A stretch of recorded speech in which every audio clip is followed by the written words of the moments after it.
Welcome to the first video for Chapter 4. While this chapter focuses on working memory, we're starting by briefly discussing what comes before that: sensory memory.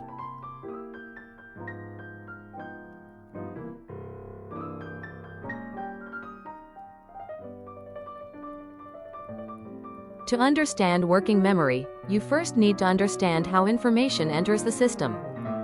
First, something happens in the world. We call that the stimulus. Then, if your senses detect it, it will enter into your sensory memory. If attended to, it will move into working memory. And with rehearsal, it can reach long-term memory. Nothing gets into working memory, or long-term memory, unless it passes through sensory memory first. Sensory memory holds information just long enough to be processed. It's automatic and extremely brief, but it has a large capacity.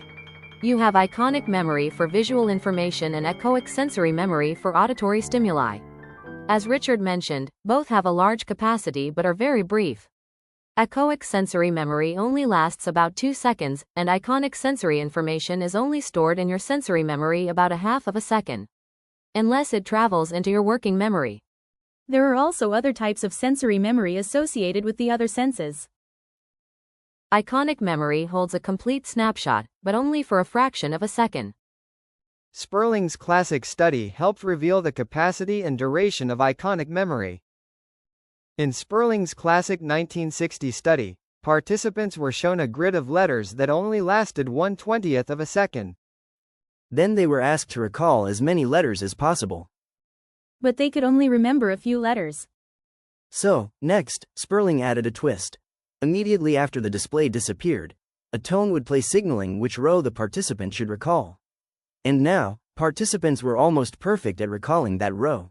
This showed that all the information had been briefly available, but faded quickly if not attended to. Let's do a quick example of the iconic memory experiment. After you see the letters, you're going to do bottom row, middle row, or top row, depending on which noise you hear. Are you ready?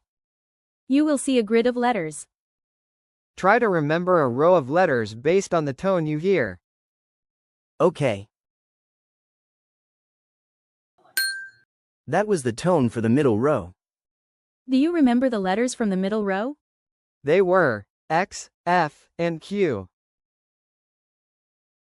Let's try one more time.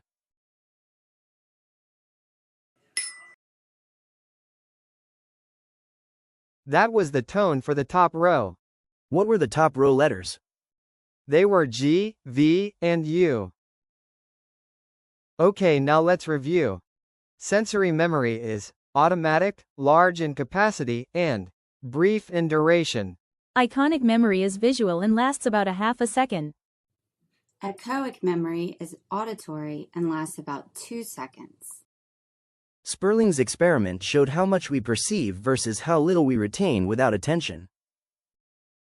Next, we'll dive into working memory.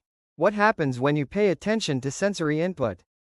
Working memory is where attention happens, conscious processing occurs, and where learning begins. That will all be covered in the next video, but for now, remember, everything that reaches long-term memory must first pass through working memory. And anything that reaches working memory has to first go through sensory memory.